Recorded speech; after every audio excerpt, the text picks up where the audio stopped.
Howdy, guys. Hey, mostly, I think people would probably be surprised to see you walking like. Can you kind of give us the time frame when you had the surgery, what it's like to kind of be walking on your? I had surgery last Tuesday, so about a week. Yeah, I went in for a scope. There's always a possibility that my ACL could be, compromised, but I was still, thinking, positive mindset, optimistic is going in. I'm just gonna scope it, be able to brace it, and be able to get back in, a couple of games. But, I know I had said on the Bleacher Report, like, hey, yeah, I'm gonna be back for the Jets game, and then, right before the Jets game, I'm going IR. So, my mentality was to be able to get back, for the Jets game. But after we got to Dallas and they put actual eyes on my ACL. It's better than the MRI.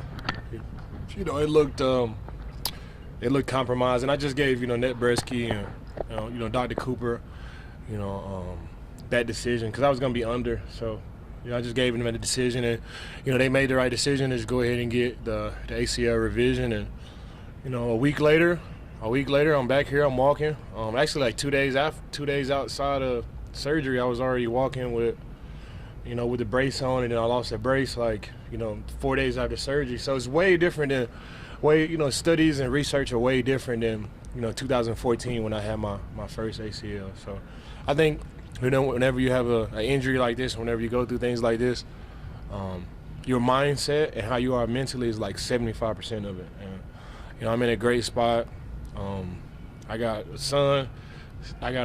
He's 16 months, and I got another son that'll be here in February. So I don't really have any I don't have any complaints about anything. God has been good to me. Got a great team. Got great teammates.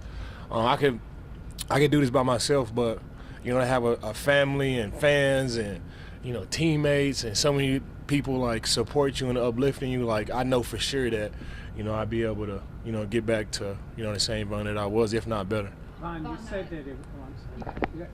that it was a possibility, but what was it like when you found out what they needed to do? I mean, I was still under the medicine and stuff. When I woke up, I was like, "What's going on?" I was like, "Yeah, we went ahead and did it." I was like, "Okay, okay, so it is what it is." I mean, I can't dwell on it. I mean, I trusted them, to make the best, decision. And Dr. Cooper, he's one of the best in the game, and Nate Bresky was in the operating room as well. So I trusted both of those guys, and they made the right decision. I wanted to come back, and I wanted to at least have a possibility of, coming back, but it just wasn't there. You mentioned that the mental side of it. I imagine it's harder when there's hope that you'll be back soon, and then kind of that whiplash. What is that like compared to getting the immediate bad news and knowing what would happen instead, having to go through thinking you'll be back, this not going? Don't blink. You just gotta, just keep going. You don't have time to feel sorry for myself. I honestly don't like hearing I feel sorry for you, and I'm like, man, I'm good. I'm blessed, and I'm in a great situation. I'll be back, next year. I'm supposed to be here for 6 years anyway. So, I got a lot of time to get back and do what I'm supposed to do.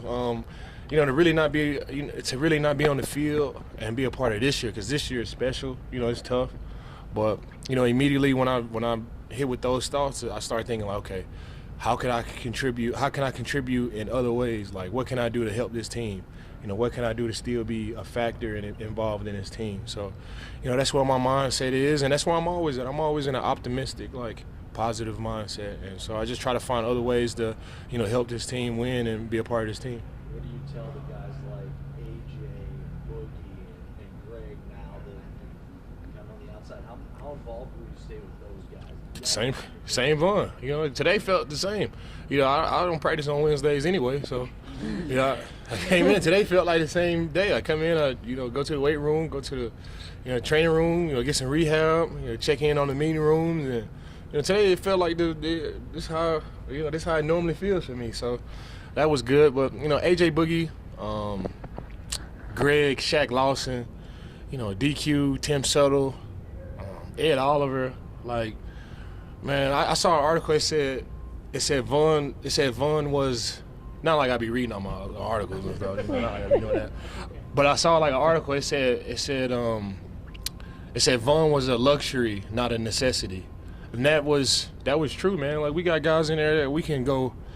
We still gonna be the same, team, and we're able to, perform and do everything that we can. We got AJ Boogie Basham, Greg, Shaq Lawson's been playing incredible, man. Like, it's not the end of the world. It's just like the luxury. That's like I'm just like the Ferrari that you bring out, and you ride around. But these other guys, man, I don't see any drop off with these guys, man. I was watching the game in Dallas.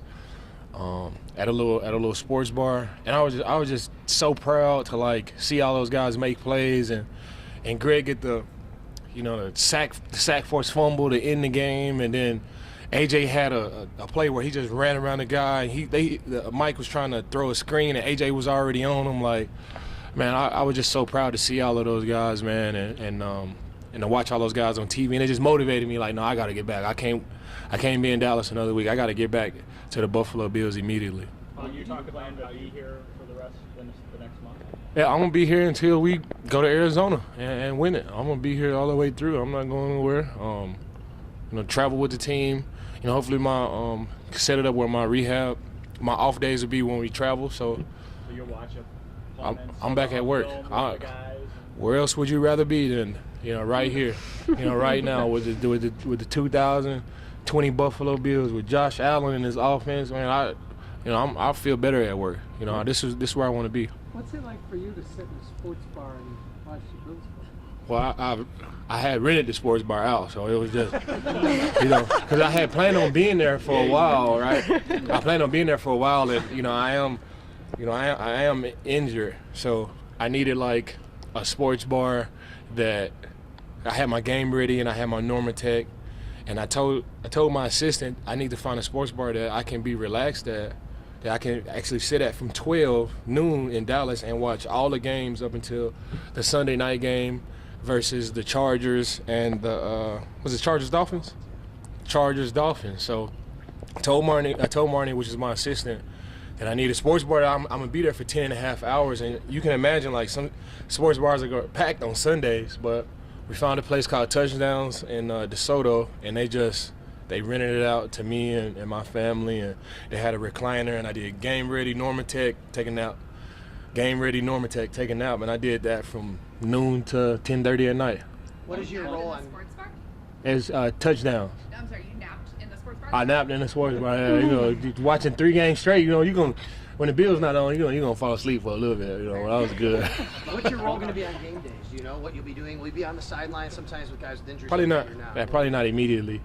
Okay. Probably not on the sideline. These guys moving fast, and I don't know if I'll be able to move out in time. I can walk and do all these things, but I don't know if I'll be able to move out fast enough to get out of the way. So I'll probably be in the booth. I don't think this weekend is supposed to be super snowy and icy, so I might just stay at home. I don't want to risk walking in the snow. But if it's able for me to be there, and as soon as I can get on the sideline, I'm on the sideline with my headset on, and I'm into it, man. Like, whatever role I got, that's in life in general. Whatever role I got, man, I give it 110%. And, I'm super excited for this role to be a part of my team and really, to work on the other side of football, like talking with the coaches and the scouts and, being able to, be around Bean and, see some of the things that they do is, that's what I want to do after football. So just use all the time that I got, all the extra time I got to just, be around those guys and really pour back into my my post-football career. Ron, was there a point in your Tell us a little bit. You mentioned Greg Rousseau and the strip sack. Playing opposite him for 3 months, can you tell us kind of what you've seen in his development over the course of this season? Well, he's all of 6'7", very rangy. Like I said before, I've been feeding him gunpowder and gasoline. Whenever you're 6'7" and you just got a mean, tough attitude, there's really nobody that can block you. It's just a matter of time before you get there and you disrupt the offense. And, of course he's 6'7" and I'm 6'3", so we talk a lot more about mindset. And it's good to just see, some of the speeches and some of the chats that we had about mindset. And it's dope to see not only Greg, but, Boogie and AJ and Shaq and all these guys just taking tempo, DQ, just some of the little things, and about taking advantage of every single moment and not blinking. So it's good to, see all of those guys take just those little itty-bitty chats and make it their own, man. So it's just an honor and a privilege to, be here and be with the Buffalo Bills. And, really, I'm excited for this role, man. I'm excited to, show my teammates how dope I am. Like, I did it on the football field, did it in the meeting room, but to, you know, really be hit with adversity and to push through it with a smile on your face, man, I'm excited to show them, like, it's more than just lip service for me. I actually live, you know, this positive mindset life, and I actually, you know, live in an optimistic, you know, in an optimistic area of it. You know, it's not always going to be good, but whenever it is good, you got to take advantage, and whenever it's bad, you just got to keep pushing and know that there'll be brighter days. You had one? Yeah, thank you. At what point in your life did you realize that was going to be the mindset that you were always going to kind of have the power of positivity? Probably in 2020.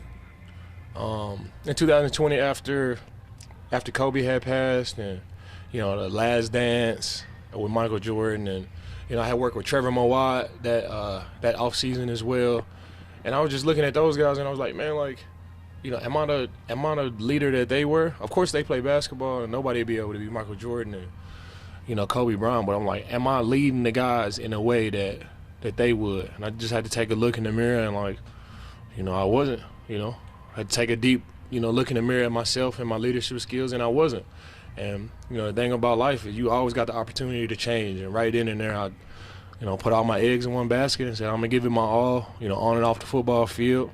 I'm gonna try to be the best. Not try, cause you can try to lift up this phone. Like, you either do it or you don't. Like, I just made the decision to be the best leader that I could, especially for the young guys and the new guys coming in, and boom, there it was. Like, positive, optimistic, and you know, it's not always gonna be good. You know, sometimes bad things happen, but I rather just I just rather live on the positive side of things. There's more upside in that area. Appreciate you guys.